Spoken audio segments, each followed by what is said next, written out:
everyone, it's Cheryl from Eco Ground Community Gardens, and we're going to talk about seed saving today. I am by no means an expert on this, but I figured we might as well get started somewhere. So I've just been walking through the garden to see what's ready to collect seed on. You can use, many of us have these bags. They're great quality paper bags and they come in all different sizes, but you can also go to wholesaler clubs and get some smaller ones as well. So you can see that the dill is in many different phases here. We've got some that's just ready to pick and great for your jarring. We've got some that's getting ready, it's getting puffy to seed. And then you've got these ones that are brown, right? The whole head is brown. So you can wait a little bit longer. You can tie the bag over the head of this and wait until they just drop into it. I'm not patient enough for that. So what I am going to do is break this off and I'm going to put it into a paper bag. Each one of these, and you can smell this dill, but each one of these has a little pod inside where the seed is, and it'll dry out and fall into it. So I'm going to put a couple of these heads in here, and then we're going to move on and look at some other plants.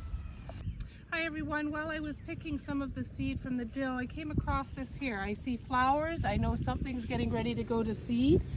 This is an oregano plant.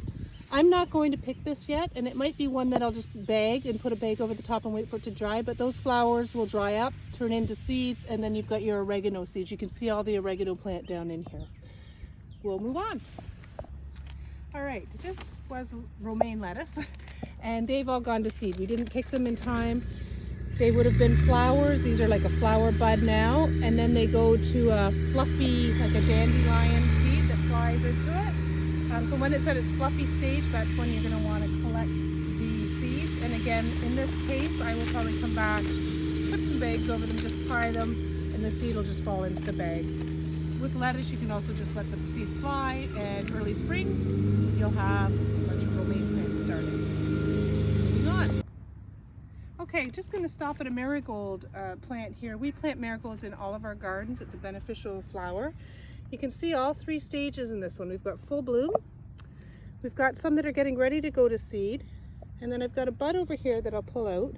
It's dry. They naturally will just turn over and drop their seed. Here's what the seeds look like in a marigold. So there's probably, I don't know, 80 seeds or so.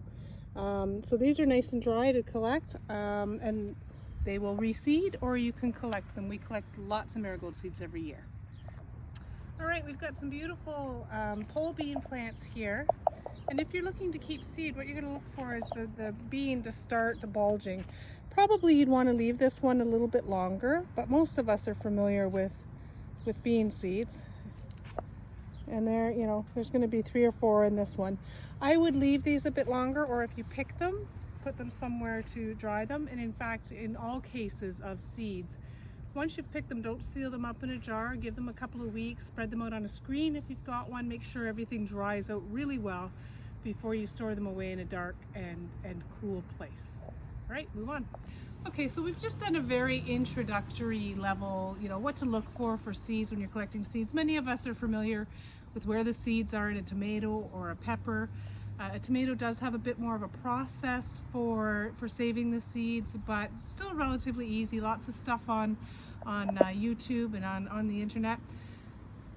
Here's the tough part.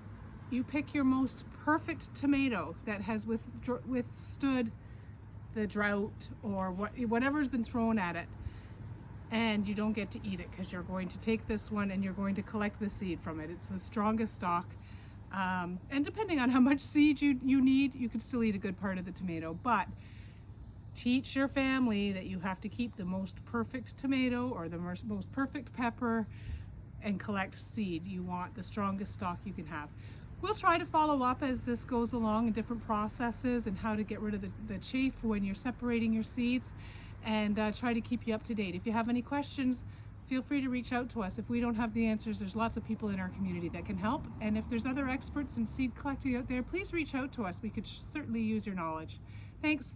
Enjoy your gardens, everyone.